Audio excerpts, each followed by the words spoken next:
დღეს მინდა გესაუბროთ ერთ ჩემი აზრით ძალიან საინტერესო წიგნზე და გარდა იმისა, რომ ვისაუბრებ ამ წიგნზე, მინდა განსაკუთრებული ყურადღება მივაქციო მოზარდი ასე 10-14 წლის ბავშვების მშობლებისა, რომ ვურჩიო, რომ აუცილებლად წააკითხონ ეს წიგნი ბავშვებს, აი ზუსტად იმ ასაკში, რა ასაკშიც მე ამ წუთას გითხარით, რადგან ჩემი აზრით ზუსტად იმ ეფექტს გამოიწვევს ბავშვებში, რაც თავის დროზე ჩემში გამოიწვევდა, ჩემ ბევრ მეგობარში, რომ და ეს არის სწრაფვა მიუწვდომელი, განხორციელებელი ამბების გამოსაყვანად, ასე ვთქვათ, შედეგის მისაღებად და ეს წიგნი არის საიდუმლო კუნძული, ავტორი ჟიულ ვერნი. 2 წუთით ვისაუბრებ ჟიულ ვერნზე, თვითონ ფენომენალური ადამიანი, ჩემი აზრით, ადამიანი, რომელსაც ჰქონდა ჯანმრთელობის პრობლემა და შედეგად ვერ გადაადგილდებოდა ისე როგორც ჩვეულებრივი ჯანმრთელი ადამიანი, ძირითადად საფრანგეთის ტერიტორიაზე იმყოფებოდა, მაგრამ მის რომანებში აღწერილია ჩვენი პლანეტის ისეთი ადგილები, რომელიც დღემდე გამოუკვლევია. აღწერს იმდროინდელი ცოდნით ბუნებრივია სრულყოფილად ამ ადგილებს და ავლენს ძალიან დიდ განათლებას არა მხოლოდ თქვათ გეოგრაფიაში, თვითონ ფრანგულ ენაში, რომელიც ენაზე წერდა, ასტრონომია, ინჟინერია და უამრავი სფერო, რომელიც მაშინ ჯერ კიდევ იმ მე-19 საუკუნეში ფეხს იდგავდა ევროპაში. მის რომანებს ერთი ძალიან მნიშვნელოვანი ფაქტორი გავყვება, გარდა იმისა, რომ ეს ყველაფერი, ბევრი რამ მის რომანებში არის ნაწინასწარმეტყველები და რომელიც აბსოლუტური უმრავლესობა თითქმის ახდა დღევანდელ დღეს, რაც მან წინასწარმეტყველა სუფთა ტექნოლოგიური თვალსაზრისით, გაზრდებს ერთი ძალიან მნიშვნელოვანი ფაქტორი, ჟიულ ვერნის რომანის გმირები არიან უკიდურესად მოწადინებული, უკიდურესი ნებისყოფის, ძლიერი ნებისყოფის, მტკიცე და ძლიერი ადამიანები, რომლებიც არ უშინდებიან არანაირ პრობლემას, რომელიც მათ ხვდება და თავიანთი ცოდნით, მონდომებით, აი ამით ყველაფერ ამ პრობლემებს გადალახავენ ხოლმე. რაც შეეხება საიდუმლო კუნძულს, ეს არის ტრილოგიის მესამე ნაწილი. აღსანიშნავია, რომ სანამ არ წაიკითხავთ მესამე ნაწილს, თვითონ საიდუმლო კუნძულს, ვერ მიხვდებით, რომ ეს არის ტრილოგიის მესამე ნაწილი, თვითონ კაპიტან გრანტიშვილების და 80,000 კილომეტრი წყალქვეშ, ანუ ტრილოგიის პირველი 2 ნაწილითაც არანაირი აზრი არ უჩნდება მკითხველს, რომ ეს რაღაცნაირად ტრილოგიით მთავრდება. აი, მხოლოდ ტრილოგიის საიდუმლო კუნძულის დასრულების შემდეგ მიხვდებით, რომ ეს არის მესამე ნაწილი და მე პირადად ასე მომივიდა, ჯერ წავიკითხე საიდუმლო კუნძული და აღმოაჩინე, რომ იქ გამომიტოვებია წინა 2 რომანი და რა თქმა უნდა, იმ წუთას აი ეს წიგნი იმიტომ არის და იმიტომ ურჩევ მშობლებს, რომ აუცილებლად შესთავაზონ თავიანთ შვილებს წასაკითხად, რომ აი ამ წიგნის შემდეგ გარდატყდა, ასე ვთქვათ, ჩემში აი ეს სიზარმაცე წიგნების კითხვის მიმართ, როგორც ყველა მოზარდში და დავიწყე ძალიან ძლიერად კითხვა, ბევრის კითხვა, რაც დღემდე გრძელდება. და იმ წუთას გადავედი ამაზე, წავიკითხე ბუნებრივია ჯერ კაპიტან გრანტიშვილები, რომელიც ასევე ძალიან მაგარი ნაწარმოებია, შემდეგ 80,000 კილომეტრი წყალქვეშ, რომელიც ასევე დიდებული ნაწარმოებია. ეხლა რაც შეეხება თვითონ საიდუმლო კუნძულს. ერთი შეხედვით ეს არის სათავგადასავლო რომანი. სათავგადასავლო რომანი ადამიანებისა, რომლებიც მოხვდებიან უკაცრიელ კუნძულზე და რამოდენიმე ხანში, რამდენიმე წელიწადში გააკეთებენ წალკოტს. თუმცა მნიშვნელოვანი არის თვითონ დასაწყისი ამ დროის და აი დღემდე როცა ამ ნაწარმოებს ვკითხულობ, ხვდები რა მიზნები ჰქონდა ავტორს გარდა იმისა, რომ უბრალოდ ეს კარგი სათავგადასავლო ნაწარმოებია და აი ეს მიზანსწრაფვა იმ ადამიანებისა, რომლებიც რომანის გმირებისა არის ძალიან მისაბაძი და ძალიან გადამდები. დავიწყოთ იმით, ვინ არიან გმირები. ეს არის ამერიკის შეერთებული შტატების საშუალო ფენის წარმომადგენლები, ასე ვთქვათ, რომლებიც იბრძვიან ჩრდილოეთელების მხარეს ამერიკის სამოქალაქო ომში, არის ინჟინერი პროფესიით, არის ჟურნალისტი, არის მეზღვაური, ბიოლოგი და არის განთავისუფლებული მონა, რომელიც შეუერთდება ამ ჯგუფს. ესენი ვერ იტყვი რომ ესენი არიან რაღაცა რაც იმ დროინდელი რომანისტიკის ერთ-ერთი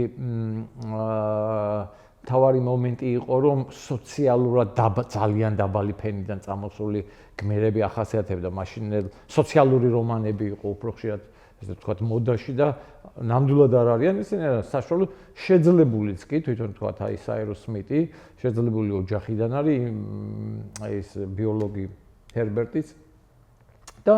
ეს ადამიანები იბრძვიან სხვა ადამიანების ბედნიერებისთვის. იცით რატომაც იყო სამოქალაქო ომი დაწყებული იქ სამხრეთელებისა და ჩრდილოეთელებს შორის მაგალითი მათი მოქმედებისა ის არის რომ აი ეს ნაბი შავკანიანი მათი მეგობარი არის სრულიად თანასწორი მთელი რომანის განმავლობაში მათ არანაირად არ ჩანს რომ იქ ან ყოფილი მონა არის ძალიან პოზიტიური ადამიანი თვითონაც აი ეს ადამიანები გაიქცევიან ტყვეობიდან, ჩავარდებიან საჰაერო ბურთის მეშვეობიდან, ამინდის ესეთი გრიგალის გამო გეზიდან გადაუხვევენ და მოხვდებიან კუნძულს. ძალიან საინტერესო პასაჟები აქვს თვითონ მაგალითად მე ძალიან ვერც კი ვიტყვი ხოლმე ვიძახი რომელია ჩემი საყვარელი გმირი. იმდენად ყველას თავისი ესეთი თვისებები აქვს და ჩემთვის ნუ არ ვიცი ყველაზე საყვარელი ერთ-ერთი ვერ ვიცახი მაინც რომელია ყველაზე უფრო ისეთი არის გედეონ სპილეტი ჟურნალისტი რომლის დასახასიათებლად ავტორი იძახის რომ იმისთვის რომ რიგი არ გამოეტოვებინა ტელეფონზე და ტელეგრაფში და მე სწრაფად გადაეცა ინფორმაციები ფრონტიდან ბიბლიის ტექსტს არნახობდა საათ ნახევარ თუ 2 საათი არ მახსოვს ზუსტად რედაქციასო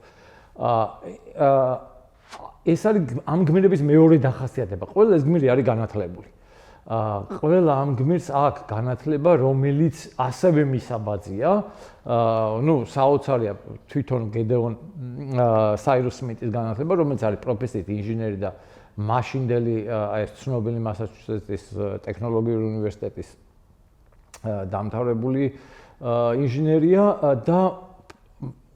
უზარმაზარი განათლების ფლობელია, ბევრ სხვადასხვა სფეროში, ნაწარმოებში ჩანს, როგორ იყენებენ მის ამ განათლებას ეს მისი მეგობრები, მეზღვაური, რომელიც ასევე საზღვაო საქმეში ძალიან განათლებული და გათვითცნობიერებულია, ჰერბერტი ბიოლოგი, რომელიც ასევე ბოტანიკოსი, მაპატიეთ, ასევე ძალიან გათვითცნობიერებული ადამიანი და აი იმის ხარჯზე, რომ ესენი არიან ძალიან პროფესიონალები კარგი სპეციალისტები, ზუსტად ამის ხარჯზე, მათი შრომის მოყვარეობის ხარჯზე ახერხებენ იმას, რომ ეს უკაცრიელი კუნძული გადააქციონ კარგი ცივილიზებულ, ასე ვთქვათ, კუნძულად, სადაც ბოლოს იმასაც კი ფიქრობენ, რომ რკინიგზა გაიყვანონ თუ არა კუნძულის ერთი ნაწილიდან მეორე ნაწილში. გარდა იმისა, რომ ვთქვათ, მე ერთ მომენტს მოვიყვანე იქ კლდი აქვს დასაფეთქებელი რომ სასახლე გაიკეთონ, დაცული სასახლე გაიკეთონ და ჟიულეს აღწერილი აქვს როგორ უყვება საირუს სმიტი ნიტროგლიცერინის დამზადების წესს, როგორ უნდა დაამზადონ ეს ნიტროგლიცერინი, რომელიც ფეთქებადი ნივთიერებაა და როგორ უნდა ააფეთქონ და ამზადებენ აფეთქებენ. პირველი რაც გავაკეთე სკოლის ქიმიის ლაბორატორიიდან მოვიპარე ყველა ის კომპონენტი რაც იქ იყო და ალბათ 1-3 წელი ვცდილობდი რომ დამემზადებინა, თუმცა არ გამოვიდა. სულ რამდენიმე წლის წინ გავიგე რომ ჟიულ ვერნს რამდენიმე კომპონენტი შეუცვლია იმის გამო რომ სხვას არ დაემზადებინა ზუსტად. ეს უпростоად ერთი კომპონენტი შეცვალა საფუძვლიანად და რომ ახალგაზრდებს არ მოენდობებინათ აი ამ ასაფეთქებელი ნივთიერების დამზადება. ამის გარდა ნაწარმოებში ძალიან მაგრად შემოდის არ ვიცი წინასწარ უნდა ვთქვა თუ არა ეს, მაგრამ მოდი თქვენ შვილებს ნუ ეტყვით ამ ამბავს, იმიტომ ჩნდება კაპიტანი ნემო, ეს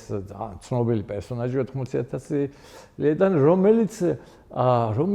აქ რაღაც სხვანაირი პასაჟით წარმოგვიდგება ადამიანი, რომელიც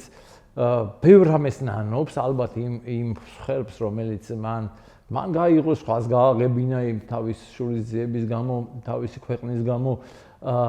რომელიც აღფრთოვანებული ამ ჩვენი გმირების მოქმედებით და რაღაც სევდიანი მოხუცის ფორმაში წარმოგვიდგება, იქ ბევრი სხვა მომენტებიცაა მასთან დაკავშირებული, ამას არ ვისაუბრებ და რა თქმა უნდა ძალიან მაგარი პერსონაჟი კაპიტან გრანტის შულებიდან ეს არის ბენ ჯოისი, იგივე აირტონი, რომელიც ასევე სახელმწიფო გვევლინება, ანუ იმ სასტიკი ყაჩაღიდან, კარტორღელიდან სრულიად სხვა ადამიანი ჩდება, ხდება ამ ჩვენი ჯგუფის მეგობარი და აქაც ამ ორივე ამ განდეგილი ადამიანების ცხოვრებაში, როგორც აირტონის, ისე კაპიტანი ნემოსის ჩანს ავტორის დამოკიდებულება მათი მონანიების მიმართ, მათი გაადამიანურების მიმართ, რაც ასევე ძალიან კარგი პასაჟია ამ საიდუმლო კუნძულში და რომელიც ასევე ადამიანებს, აი მე მაგალითად აირტონი რო უკვე გავიგე რაც მოხდა, ისე კარგად მის სისასტიკეებს იმ პირველ რომანში ვეღარ აღვიქვავდი, რადგან ვიცოდი რომ აი ადამიანი გამოსწორდა და აღარ ვაქცევდი იმ ხელამნიშნულობას, იმდენად დიდად იმოქმედა საიდუმლო კუნძულში ამ ყველაფერმა. ერთ პერსონაჟს შევეხები კაპიტან გრანტის შულებიდან, ეს არის გეოგრაფი ჟან პაგანელი, რომ არ შემიძლია მიუხედავად არ არის გმირი ამ საიდუმლო კუნძულისა, ვიტყვი ესეც ასეთი ადამიანი, ამბობენ რომ მის საკუთარი თავი გამოიყვანა ჟიულ ვერნმა, ისეთივე გულმავიწყი იყო, ისეთივე უცნაური, ისეთივე ექსცენტრიკული და მე ვფიქრობ რომ ბევრი რამ შემდეგ, როგორც აი ამ ჩვენი საიდუმლო კუნძულის გმირებმა შემოყვარა ცხოვრებაში, ისე ერთ-ერთი ძალიან მოქმედი გავლენა იგი ქონია ზუსტად ჟან პაგანელმა. მე მინდა გითხრათ რომ ხშირად საუბრობ ხოლმე ჩემს ახალგაზრდულ წლებზე, რომელიც ძალიან ბევრი თავგადასავლით არის ზოგადად მოცული და სულ რომ მეუბნებიან რომ აი რანაირად როგორ რატომ რა გინდოდა საწახვედი რატო წახვედი სულ ვიძახი რომ ჩემი მთავარი мотиваტორი ამ შემთხვევაში იყო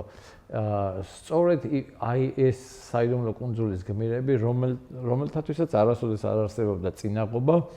იყვნენ ძალიან მიზესწრობლები და ან ცნობის მოყვარები სწორედ აი ეს სამი თვისება მომცა ამ რომანმა და მე ვფიქრობ რომ იმას აქში, როდესაც ეს რომანი წავიკითხე, ეს იყო ძალიან აუცილებელი, რომ სწორი მიმართულებით და ასე ვთქვათ, ზუსტად ის მიმეღო, რაც იმასაკის ბავშვს ჭირდება, ეს არის სწორედ შეუცნობლის შეცნობა, სწრაფ ამ საიდუმლოების ამოცნობისკენ, რაც მთავარია, ყველაზე მთავარი წიგნის კითხვის სიყვარული, რომელიც უპირობოდ გააჩინა საიდუმლო კუნძულმა და სწორედ აი ამ სიმდიდრეები და ამ მარგალიტებით შემკულია ეს რომანი, ამიტომ გირჩევთ რომ თქვენ შვილებს აუცილებლად სთხოვთ წაიკითხონ საიდუმლო კუნძული. მადლობა.